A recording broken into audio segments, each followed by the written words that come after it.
हमारी एकेडमी में आपका स्वागत है। आज हम अध्याय 14 सम्मिति इसकी प्रश्नावली 14.2 करेंगे। प्रश्न 1, निम्नलिखित आकृतियों में से किन आकृतियों में एक से अधिक क्रम की घूर्णन सम्मिति है। बच्चों भाग ए करते हैं। भाग ए में बच्चों एक वृत्त दिया गया है और इस वृत्त को हम देख रहे हैं कि इसके केंद्र पर एक X का निशान दिया गया है। अंग्रेजी वर्णमाला का अक्षर X का निशान इसके केंद्र पर दिया गया है। बच्चों हम मान लेते हैं कि एक बिंदु शीर्ष पर स्थित है इस वृत्त के। इस बिंदु का नाम हम P रख देते हैं। अब बच्चों अगर यह 90 अंश के कोण से यह दक्षिणावर्त दिशा में घूमता है अगर वृत्त, तो इसकी स्थिति इस प्रकार हो जाती है। अब यह बिंदु P यहाँ पर आ जाता है जैसा कि आप चित्र में देख रहे हैं। बच्चों इस वृत्त की स्थिति और इसके केंद्र पर जो X है यह ज्यों का त्यों रहता है 90 अंश के कोण से घूमने के बाद। 90 अंश के कोण से फिर से यह अगर घूम जाता है दक्षिणावर्त दिशा में, तो अब स्थिति इस प्रकार होगी वृत्त की। अब भी पहले की तरह ही स्थिति होगी वृत्त की 90 अंश के कोण से घूमने के बाद। अब यह P यहाँ पर आ जाता है नीचे। 90 अंश के कोण से अगर एक बार और घूम जाता है तो अब स्थिति इस प्रकार होगी। स्थिति पहले की तरह ही होगी जो कि तो बिंदु P यहाँ पर आ जाता है। 90 अंश के कोण से फिर से घूमने के बाद बिंदु P पुनः अपनी स्थिति पर आ जाता है। वृत्त की स्थिति अभी भी ज्यों की त्यों रहती है जैसा कि शुरुआत में था। अब हम बच्चों देख रहे हैं कि यह 4 बार 90 अंश के कोण से घूमने के बाद वृत्त अपनी पुनः उसी स्थिति में आ जाता है, लेकिन इसने जो घूर्णन किया यह 1 2 3 4 बार किया। 4 बार घूर्णन करने के बाद 90 अंश के कोण से घूर्णन करने के बाद पुनः वृत्त अपनी उसी स्थिति में आ जाता है। 4 बार इसने घूर्णन किया है और हमने बिंदु P माना कि ये शीर्ष पर था।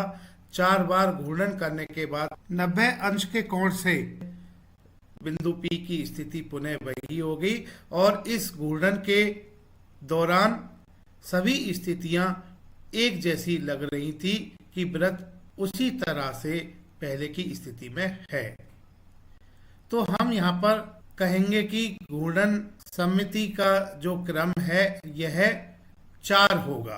तो भाग 1 की आकृति में एक से अधिक क्रम की घूर्णन सम्मिति है और यह 4 क्रम की घूर्णन सम्मिति है। तो उत्तर में हम भाग ए लिखेंगे। अब हम भाग बी को देख लेते हैं कि इसमें किस क्रम की घूर्णन सम्मिति है।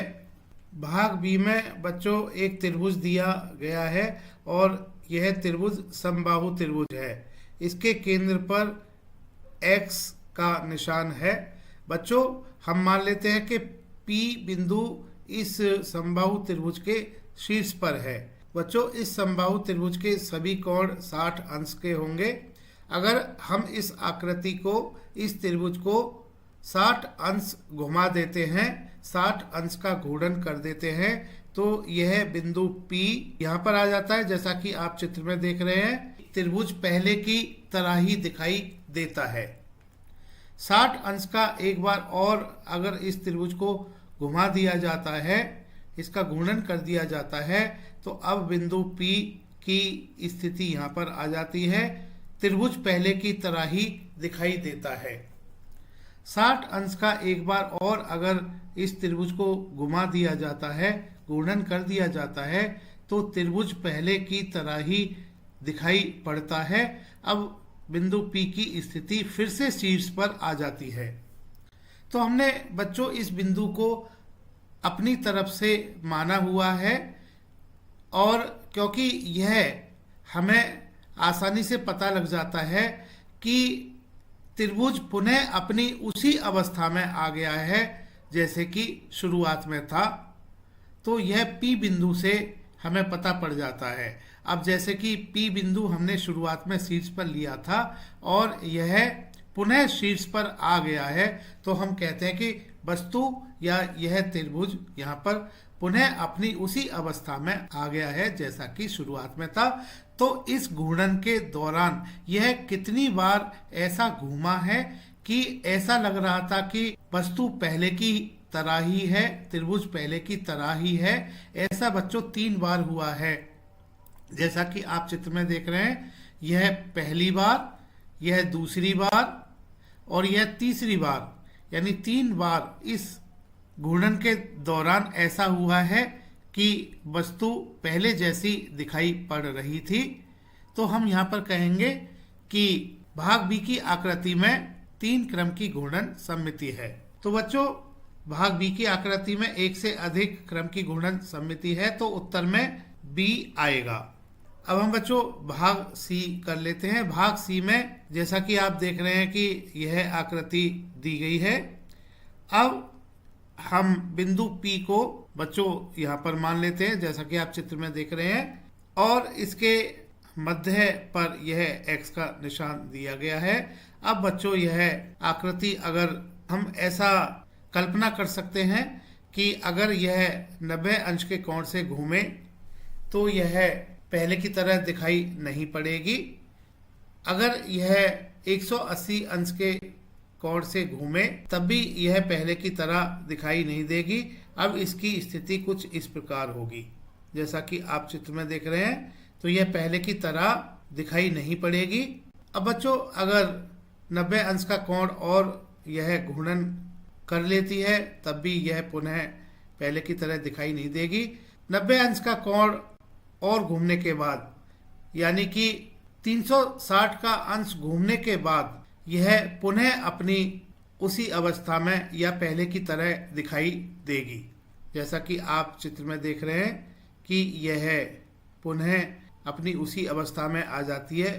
बिंदु P वहीं पर दिखाई पड़ता है जहां से यह शुरुआत में था।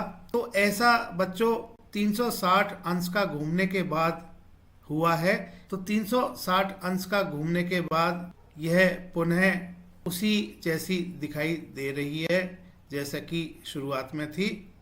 तो यहाँ पर इसके घूर्णन समिति का जो क्रम होगा यह 1 होगा, क्योंकि 360 अंश घूमने के दौरान ऐसा 1 बार हुआ है कि यह पुनः उसी तरह दिखाई दे रही है। तो बच्चों भाग सी को हम उत्तर में नहीं लिखेंगे, क्योंकि प्रश्न में पूछा गया है कि किन आकृतियों में 1 से अधिक क्रम की घूर्णन सममिति है। तो उत्तर में भाग सी को हम नहीं लिखेंगे। तो बच्चों यदि घूर्णन के बाद वस्तु स्थिति के अनुसार पहले जैसी ही दिखाई देती है तो हम कहते हैं कि उसमें घूर्णन सममिति है।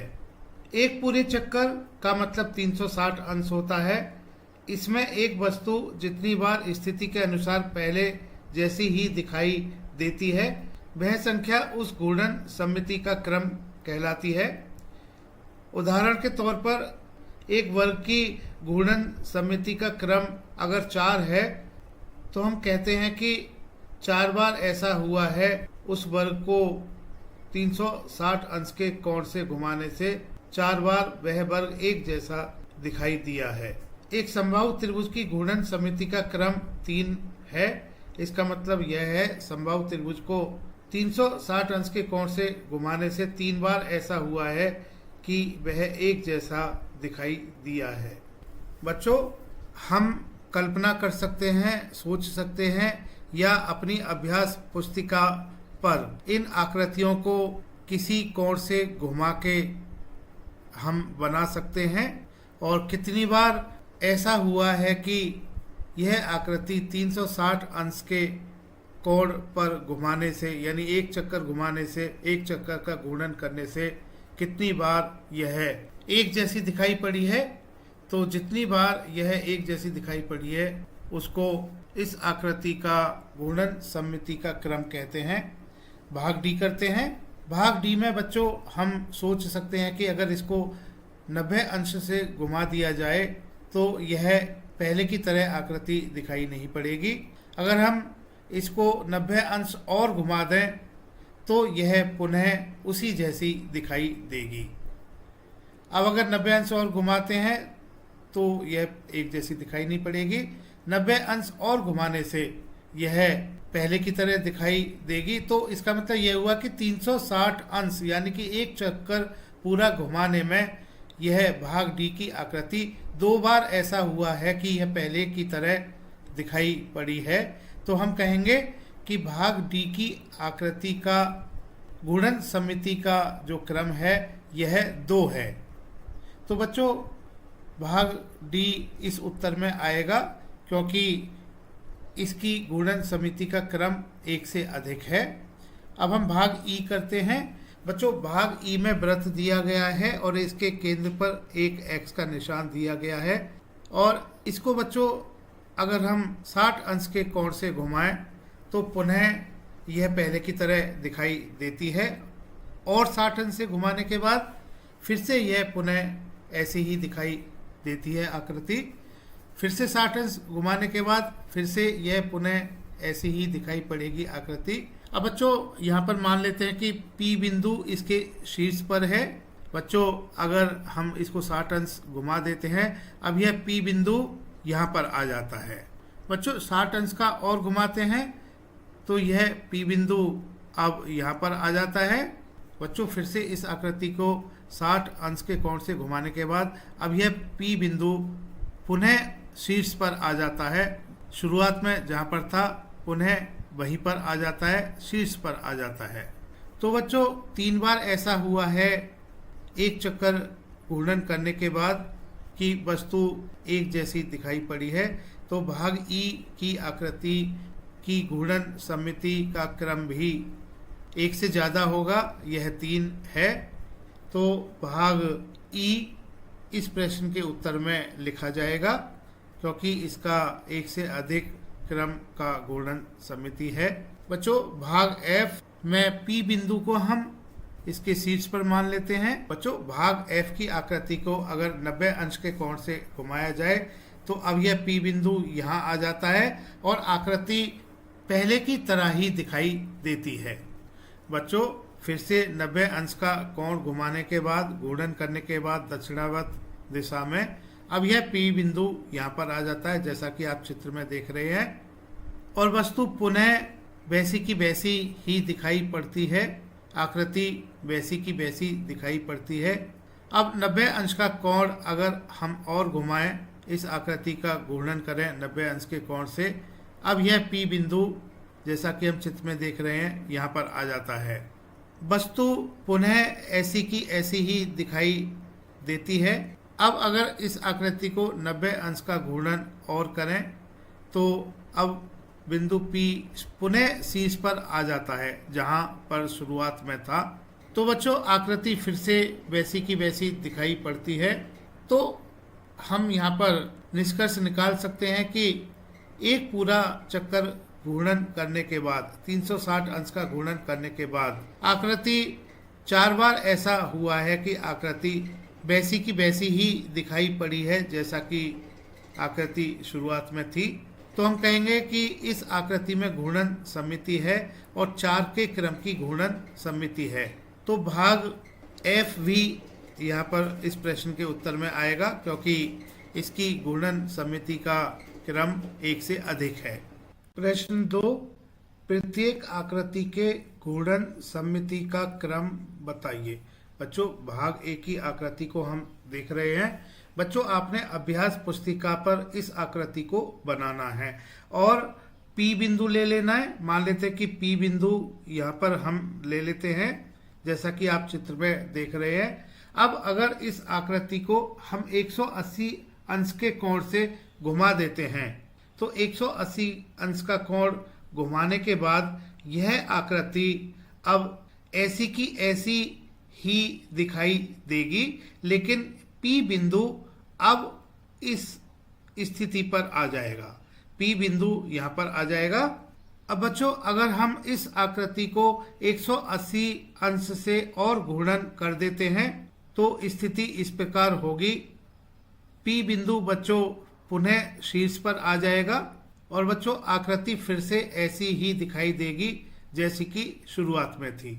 शुरुआत में P बिंदु हमने शीर्ष पर लिया था और यह 180 अंश के कोण से 2 बार घूमने के बाद P बिंदु पुनः शीर्ष पर आ गया है। ऐसा 2 बार ऐसा हुआ है कि यह आकृति एक जैसी दिखाई पड़ी है। एक चक्कर घूर्णन पूरा करने में तो हम कहेंगे कि इस आकृति के घूर्णन समिति का क्रम 2 है। बच्चों तो भाग ए का उत्तर 2 होगा, घूर्णन समिति का क्रम 2।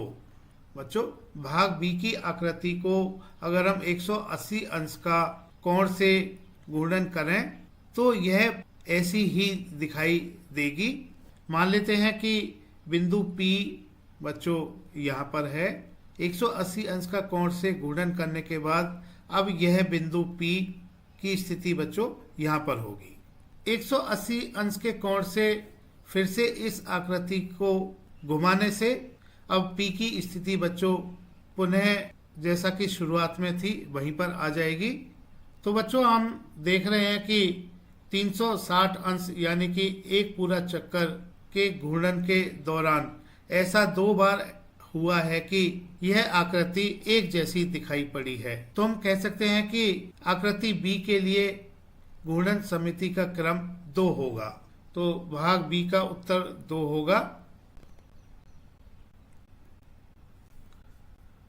बच्चों भाग सी की आकृति में हम बिंदु P को इसके शीर्ष पर मान लेते हैं।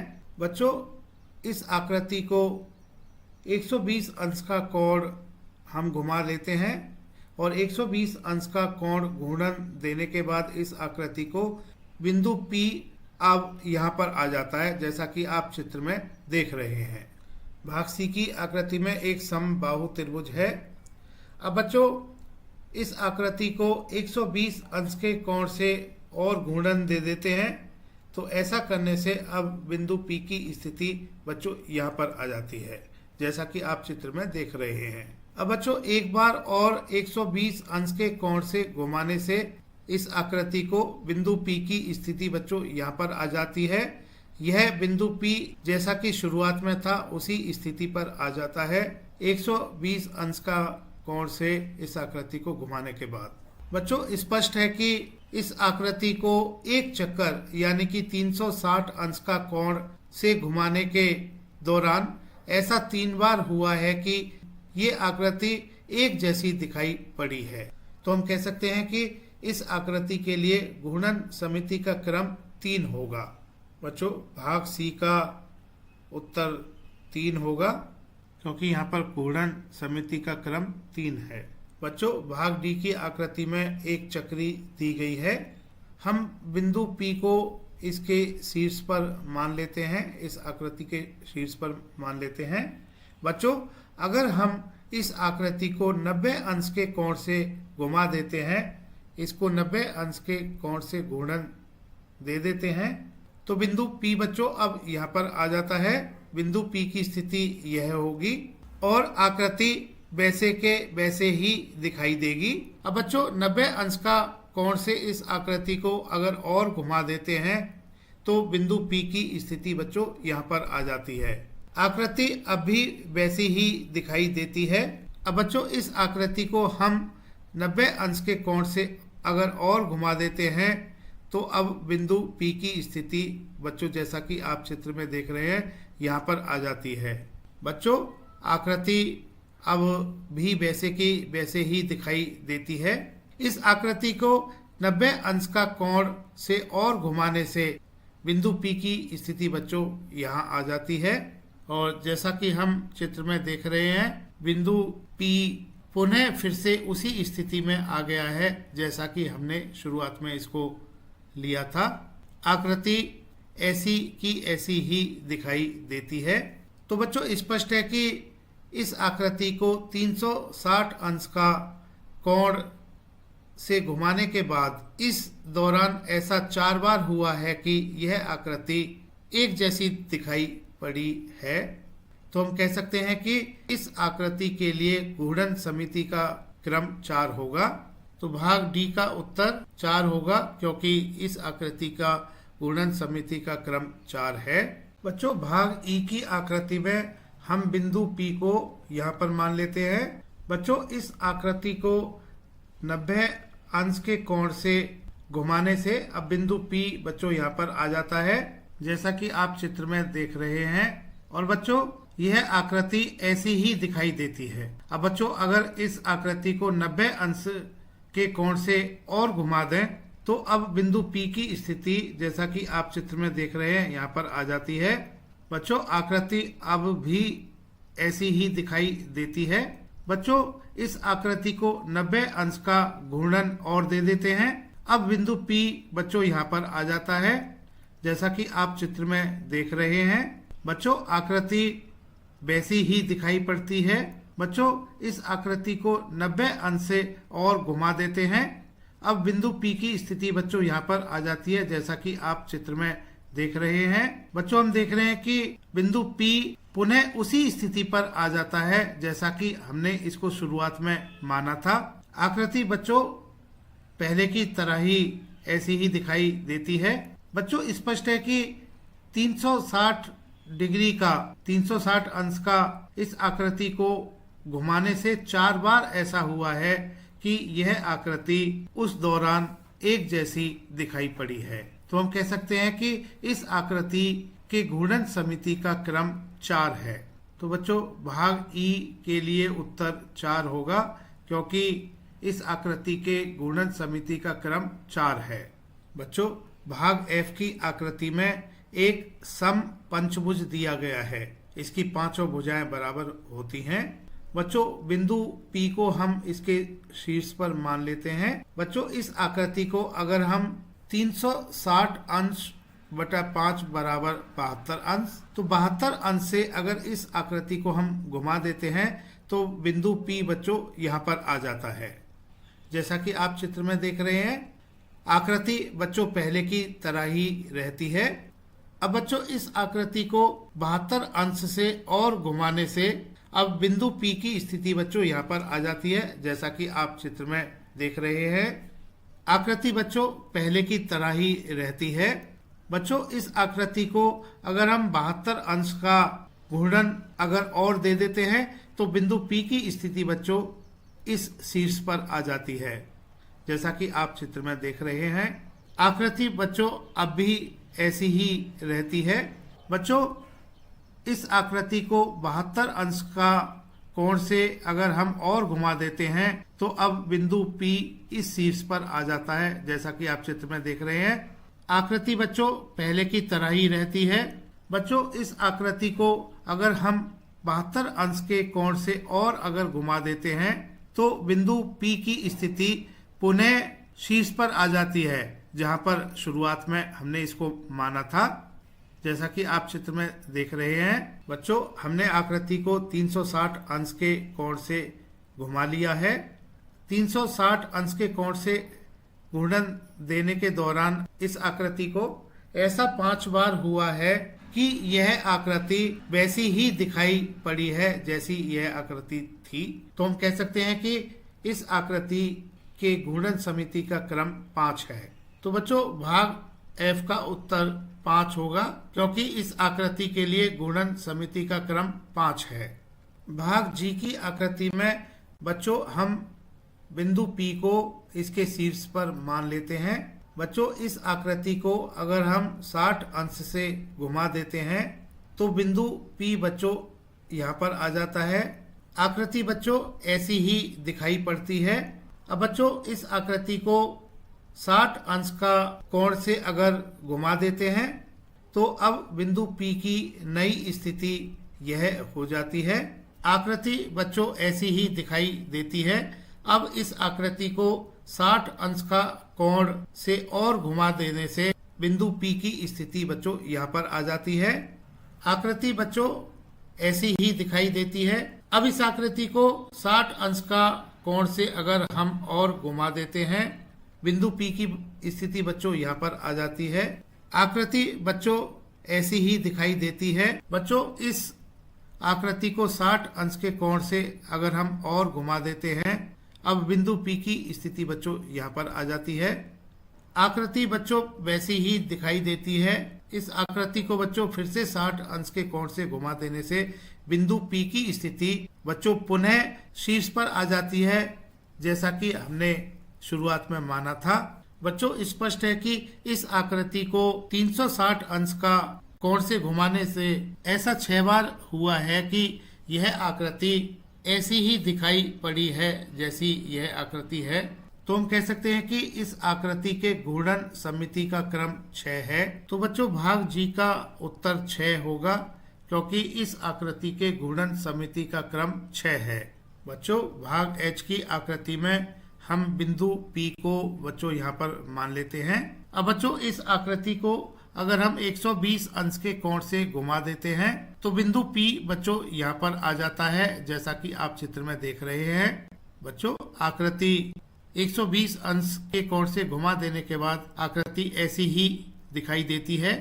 बच्चों इस आकृति को 120 अंश के कोण से और घुमा देने से बिंदु P की स्थिति बच्चों अब यहाँ पर आ जाती है, जैसा कि आप चित्र में देख रहे हैं। बच्चों आकृति अब भी ऐसी की ऐसी ही दिखाई देती है। इस आकृति को 120 अंश के कोण से और घुमा देने से बच्चों P की स्थिति, बिंदु P की स्थिति बच्चों अब यहाँ पर आ जाती है, जैसा कि आप चित्र में देख रहे हैं। आकृति बच्चों ऐसी की ऐसी ही दिखाई देती है। अब इस आकृति को 120 अंश के कोण से अगर हम और घुमा देते हैं तो बिंदु P की स्थिति बच्चों यहाँ पर आ जाती है। अब बिंदु P की स्थिति बच्चों वहीं पर है, जैसा कि हमने शुरुआत में इसको माना था। बच्चों आकृति अब भी ऐसी ही दिखाई देती है जैसी यह आकृति है। स्पष्ट है कि बच्चों एक चक्कर इस आकृति को घुमा देने से ऐसा 3 बार हुआ है कि यह आकृति ऐसी ही दिखाई दी है जैसी यह आकृति है। तो हम कह सकते हैं कि इस आकृति के घूर्णन समिति का क्रम 3 है। भाग H का उत्तर बच्चों 3 होगा, क्योंकि इस आकृति के घूर्णन समिति का क्रम 3 है। बच्चों तिवारी एकेडमी देखने के लिए धन्यवाद।